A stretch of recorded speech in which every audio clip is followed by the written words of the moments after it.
Alright guys, look what we've just found here. And it goes against everything in me to kill a black snake because they're just looking for rats and mice and that kind of thing. They're not poisonous, but their little bites still hurt a little bit. So we're going to just move him away from the house. And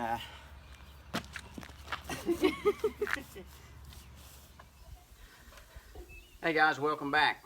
Boy, wasn't that something. We've had 2 different black snakes right around the house in the last 3 days. So I guess this heat's bringing them out. It's been in the 90s here every day, and it's been awfully hot, and I guess it's just bringing the black snakes out.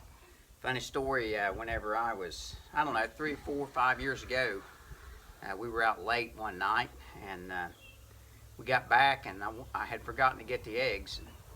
I went in the chicken house in the dark to get them and reached in there and in the nest and grabbed a hold of a black snake, and absolutely scared me to death.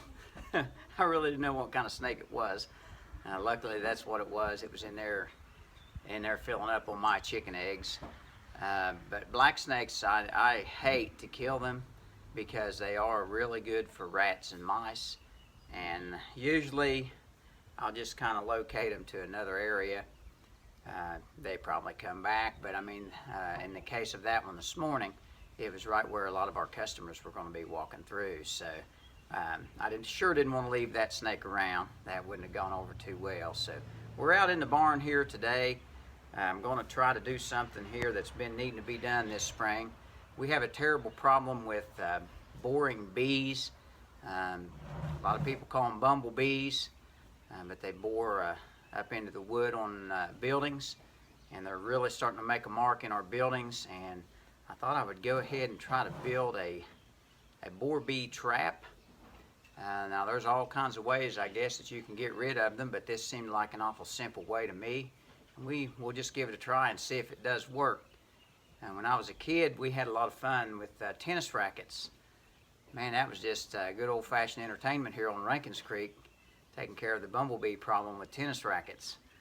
But I haven't got time for that now, so Trina had seen this on YouTube or Pinterest or something, and so she wanted me to try to build a couple of these, and we're going to get them hung up and see if they work.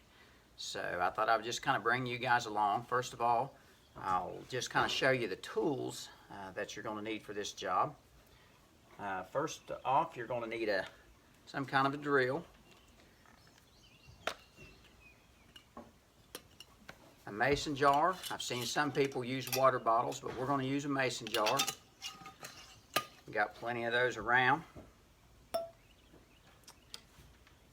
A tape line, a square, a pencil, a 1-inch drill bit, a 1/2 inch drill bit. I'm using a hand saw. Any kind of saw you want to use will work fine, but I kind of like the peacefulness of using the hand tools, so that's what I'm going to go with today.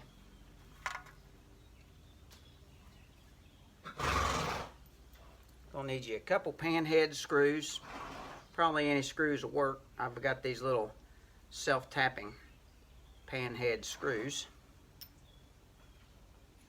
self-drilling, and a piece of 1-inch conduit. And I'll show you how that works here in just a minute. Oh, and this. I'm gonna need some kind of a hammer. This old, I guess you'd call that a small sledgehammer. But we're gonna go ahead and mark this, and I'll kind of show you.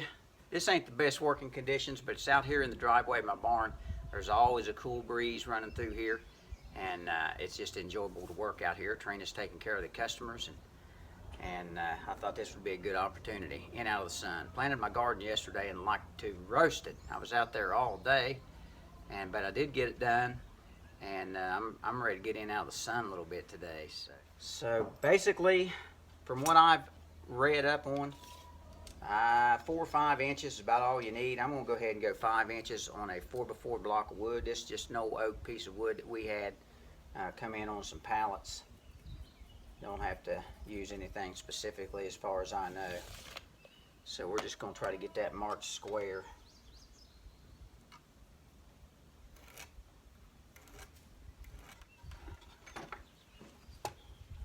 We'll go ahead and mark it all the way around so that we can try to watch our cut and make sure that we're getting as square a cut as possible. Well, it can be a little tricky with a hand saw sometimes.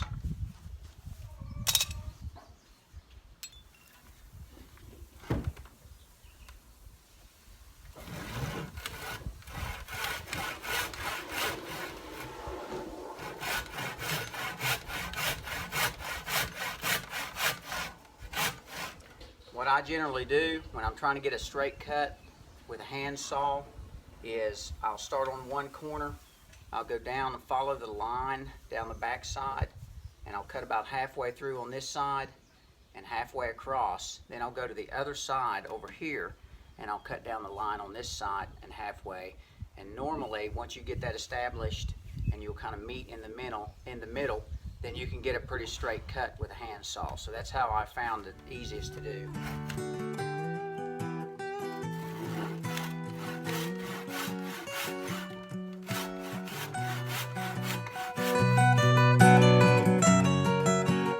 Okay, next we need to get a 1-inch hole punched through the lid for the mason jar. And what I have done is just sharpen the edges with a file of this 1-inch piece of conduit here, and we will try to just punch that right through the center of that lid. See if we can't cut a hole through that.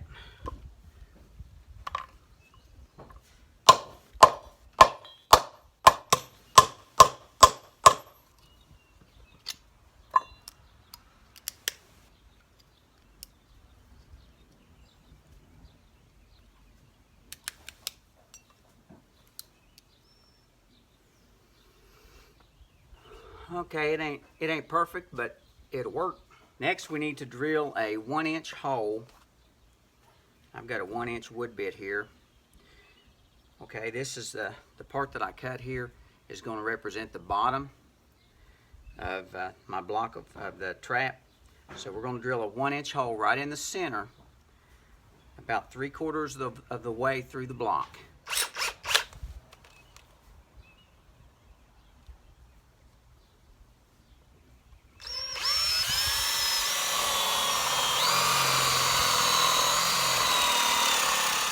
We got the little hole, 1-inch hole, right up through the center. Now the next step is take our little panhead screws and screw that lid, one on each side, right over top of that hole. We've already established the hole in our lid. These little self-drilling tech screws are a wonderful invention. My goodness, I use them a lot.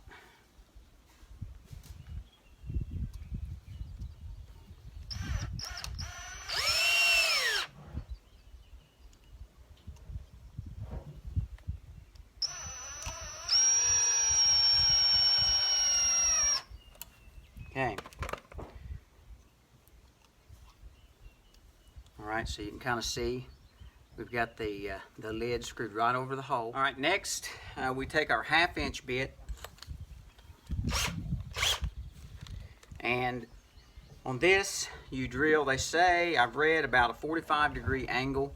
Okay, so this is the bottom of our block at about a 45-degree angle in an upward direction from the bottom. Okay, so we're going to do this on all 4 sides in an upward direction into that center hole that we drilled. And you do that with a 1/2-inch bit.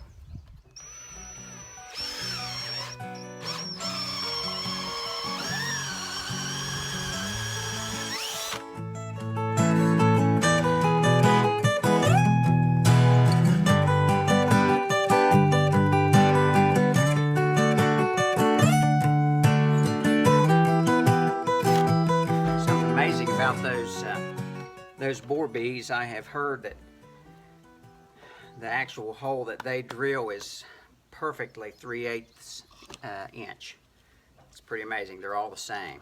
And we have got damage in our barns where they have just drilled one, one right down the line past the other.